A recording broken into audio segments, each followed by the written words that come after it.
اس دنیا میں اللہ تعالیٰ کی جو رحمت بھی ہوتی ہے وہ بھی در حقیقت ایک آزمائش کی شکل ہے، اس لیے کہ یہ دنیا اور یہ حیات دنیاوی یہ دار الجزا نہیں ہے، یہ دار امتحان ہے۔ یہاں تو ہر لمحے ہم ایک امتحان سے دوچار ہیں۔ بڑی پیاری نظم ہے علامہ اقبال کی جو بانگ درا میں شامل ہے، زندگی، جس میں ایک شعر وہ بھی ہے کہ تو اسے پیمانہ امروز فردا سے نہ ناپ، جاویداں پہم دواں ہر دم جواں ہے زندگی۔ اور آخری شعر ہے کہ قلزم ہستی سے تو امراہ مانند حباب، اس زیاں خانے میں تیرا امتحان ہے زندگی۔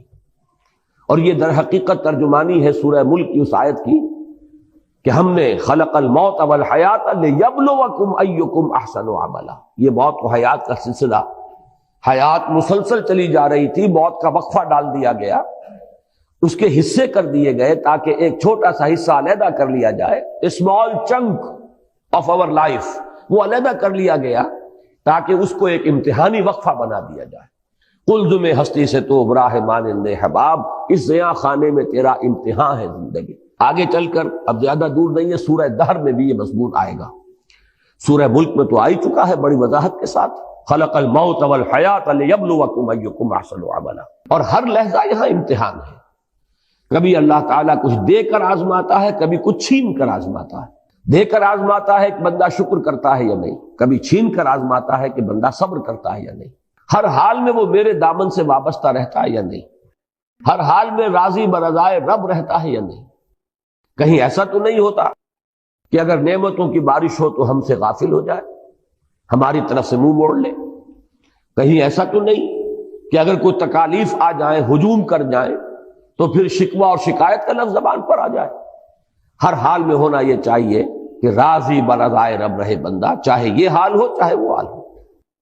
اس میں جو کلائمیکس ہے وہ سورۃ الفجر کی آیت ہے کہ انسان اگر اس دنیا کے اندر بدلتے ہوئے حالات کو چاہے، توحید مکمل ہے اس کی کہ وہ اللہ ہی کی طرف اس کو منسوب کر رہا ہے۔ فَأَمَّا الْإِنسَانُ إِذَا مَا ابْتَلَاهُ رَبُّهُ فَأَكْرَمَهُ وَنَعَّمَهُ فَيَقُولُ رَبِّي أَكْرَمَنِ۔ انسان کا عجیب حال ہے کہ جب اس کا رب اس کو خوب نعمتیں دیتا ہے، آزماتا ہے اس صورت میں کہ نعمتیں دیتا ہے، خوب اس کو اکرمہ عزت دیتا ہے، فیقول ربی اکرمن، تو وہ کہتا ہے مجھے رب نے عزت دے دی، باعزت بنا دیا، میرا اعزاز فرمایا۔ اب دیکھیے شرک یہاں نہیں ہے، وہ سب سے بڑی گمراہی جو ہے اس سے تو انسان بچا ہوا ہے، میرے رب نے مجھے عزت دی۔ شرک نہیں ہے، توحید موجود ہے، توحید میں کہیں کوئی اس میں کوئی خلا نہیں، کوئی نقص نہیں۔ وَأَمَّا إِذَا مَا ابْتَلَاهُ فَقَدَرَ عَلَيْهِ رِزْقَهُ فَيَقُولُ رَبِّي أَهَانَنِ۔ اور جب دوسری شکل میں اللہ تعالیٰ امتحان لیتا ہے کہ اس پر اس کے رزق کو تنگ کر دیتا ہے، ناپ تول کر دینے لگتا ہے، تھوڑا تھوڑا ایشو کرتا ہے، اس لیے کہ قدرہ کے معنی جو ہے وہ یہی ہے، اندازے سے دینا شروع کر دینا۔ ایک ہے بغیر حساب آ رہا ہے، اور ایک یہ کہ اب ناپ تول کر کے آ رہا ہے۔ فَيَقُولُ رَبِّي أَهَانَنِ، تو وہ کہتا میرے رب نے تو مجھے ذلیل کر دیا۔ اب ان دونوں جملوں میں توحید اور شرک کے اعتبار سے کوئی کمی نہیں ہے کہ کوئی گمراہی کی آپ نشاندہی نہیں کر سکتے۔ اللہ نے عزت دی اور اللہ نے ہی ذلیل کر دیا، لیکن فرمایا کلا، ہرگز نہیں۔ یہاں نفی کس اعتبار سے ہو رہی ہے کہ ابھی ہدایت کا ایک درجہ اور ہے۔ تم یہاں مال و دولت اگر مل گیا ہے تو سمجھ رہے ہو کہ یہ عزت ہے، اعزاز ہے، حالانکہ یہ بھی امتحان ہے۔ اور اگر کہیں تنگی آ گئی تم سمجھ رہے ہو یہ توہین اور تذلیل ہے، حالانکہ یہ بھی توہین اور تذلیل نہیں ہے، یہ بھی امتحان ہے۔ یہ دونوں کیفیات اس اعتبار سے برابر ہیں، یہ بھی امتحانی کیفیت، وہ بھی امتحانی کیفیت۔ ایک درجہ اس سے بھی اوپر ہے ہدایت کا، لَتَرْكَبُنَّ طَبَقًا عَن طَبَقٍ، ہدایت بھی درجہ بدرجہ آتی ہے۔ سب سے بڑی گمراہی تو یہ ہوتی کہ انسان یہ کہتا کہ مجھے نعمتیں ملی ہیں، یہ تو لکشمی بائی کی کرپا ہو گئی، فلاں دیوتا راضی ہو گیا، اس کی نظر عنایت ہے، مجھے یہ سب کچھ مل گیا۔ اب یہ تو ضل ضلالا بعیدا، یہ گمراہی کی بہت دور کی شکل ہے۔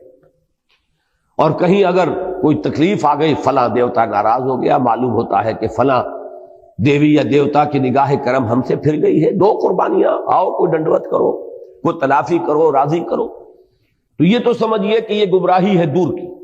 اس گمراہی سے آدمی چلا تو پہلا درجہ جو آیا ہدایت کا وہ توحید ہے، کہ اس نے یہ کہا کہ مجھے نعمت ملی تو اللہ نے میرا اعزاز اور اکرام فرمایا، مجھ پر تکلیف آئی، تنگی آئی تو اللہ نے مجھے ذلیل کر دیا، تو اس کے اعتبار سے تو یہ ہدایت ہے۔ لیکن اب یہ تیسری سیڑھی کو دیکھیں گے تو یہ بھی ابھی گمراہی ہے۔ وہ تیسری سیڑھی کیا ہے؟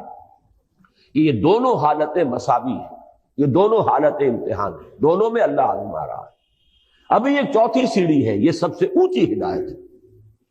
اس تک تو یوں سمجھیے کہ اخص الخواص پہنچ پاتے ہیں، عام لوگوں تک کی اس تک رسائی نہیں ہے، اور وہ یہ ہے کہ یہ سمجھا جاتا ہے عام طور پر کہ اگر مفلسی ہے، احتیاج ہے، دنیاوی حالات کی تنگی ہے تو یہ امتحان شاید زیادہ کڑا ہے، زیادہ سخت ہے، اور اگر فراوانی ہے اور دولت ہے اور عزت ہے تو یہ امتحان شاید ہلکا ہے، آسان ہے۔ حقیقت یہ ہے چوتھی سیڑھی جو ہے ہدایت کی، کہ اصل میں امتحان بھاری جو ہے وہ دولت کا امتحان ہے۔ اگر اللہ تعالیٰ زیادہ دیتا ہے، عزت دیتا ہے، وجاہت دیتا ہے، یہ امتحان زیادہ سخت ہے، زیادہ مشکل ہے۔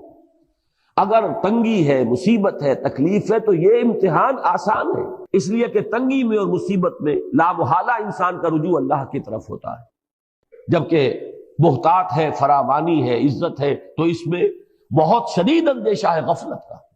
تو معلوم یہ ہوا کہ نتیجے پر اگر نگاہ ہے تو اس کے اعتبار سے یہ امتحان کے دولت ہو اور اس کے انبار ہو اور فراوانی ہو، یہ زیادہ مشکل امتحان ہے بنسبت اس کے کہ تکلیف ہو یا کوئی دنیا میں احتیاج کا معاملہ ہو۔ اس کے حوالے سے یاد رکھیے امام احمد ابن حنبل رحمۃ اللہ علیہ کا وہ واقعہ کہ ایک زمانے میں حکومت جو ہے تشدد کر رہی تھی، شدید ترین عتاب میں آئے ہوئے ہیں، مار پڑ رہی ہے، جیلوں میں ٹھوسا ہوا ہے، اور الفاظ یہ آتے ہیں روایات میں کہ وہ مار ماری گئی ہے کہ اگر ہاتھی کو بھی وہ مار ماری جاتی تو بلبلا اٹھتا، لیکن کبھی کوئی آنسو جو ہے آنکھ سے نہیں ٹپکا۔ لیکن جب حالات بدل گئے اور اب دارالخلافہ جو ہے، جو بیت الخلافت، وہاں سے اب آ رہے ہیں اشرفیوں کے توڑے لے کر ایک شخص آیا ہے، تھیلی لے کر آیا ہے کہ یہ خلیفہ نہیں، کیونکہ خلیفہ بدل گیا، اب حالات جو ہے حکومت کے تبدیل ہو گئے۔ تو جب وہ تھیلی پیش کی ہے ان کی خدمت میں اشرفیوں کی، تب رو پڑے کہ اے اللہ میں اس امتحان اور آزمائش کے قابل نہیں، یہ امتحان کہیں زیادہ سخت ہے، کہیں مشکل ہے۔ تو ان چار درجوں کو اگر اللہ تعالیٰ توفیق دے تو یاد رکھیے۔ اب دیکھیے ریلیٹو، یہ جو تھیوری آف ریلیٹیوٹی ہے یہ ہر جگہ چلتی ہے۔ سب سے اونچے درجے کے اعتبار سے دوسرا درجہ بھی گمراہی کا ہے، پھر اس کے اعتبار سے تیسرا درجہ اور گمراہی کا ہے، اور جو سب سے نیچے ہے وہ تو خیر گمراہی ہے ہی ہے۔ نیچے سے چلیں گے تو پہلے کے مقابلے میں دوسرا بھی ہدایت پر مشتمل ہے کہ آپ نے اگر دنیا میں خیر ملا، بھلائی ملی تو اسے اللہ کی طرف منسوب کیا، اللہ نے مجھے عزت دی، شرک سے تو بچ گئے۔ اگر تکلیف آئی، مصیبت آئی تو اس کو بھی اللہ کی طرف منسوب کیا، اللہ نے مجھے ذلیل کر دیا، شرک سے تو بچ گئے، اس کے مقابلے میں ہدایت پر آ گئے۔ لیکن اس سے اوپر کی ہدایت ہے یہ کہ آپ ان دونوں کے اندر کوئی فرق و تفاوت ہی نہ کریں، دونوں امتحان کی کیفیات ہے، نہ یہ عزت ہے نہ وہ ذلت ہے۔ یہی سورہ تغابن کی اس آیت کا مفاد ہے، ذالک یوم التغابن، ہار اور جیت کا فیصلہ تو اس دن ہوگا۔ اس دن جو بری ہو گیا عزت اس کے لیے ہے، اور اس دن جو جہنم میں جھونک دیا گیا ذلت اس کے لیے ہے، چاہے دنیا میں قارون کی دولت اس کے پاس رہی ہو اور فرعون اور نمرود کا اقتدار جو ہے اسے حاصل رہا ہو۔ اور سب سے اوپر یہ ہے کہ اصل کڑا امتحان جو ہے، حضور کی حدیث یاد کر لیجئے، ما قل و کفا خیر مما کثر و الہا، جو کم ہو لیکن کفایت کر جائے، بنیادی ضرورتیں پوری ہو جائیں، کسی کے سامنے ہاتھ نہ پھیلانا پڑے، وہ کہیں بہتر ہے اس سے کہ جو کثیر ہے لیکن غافل کر دینے والی شے۔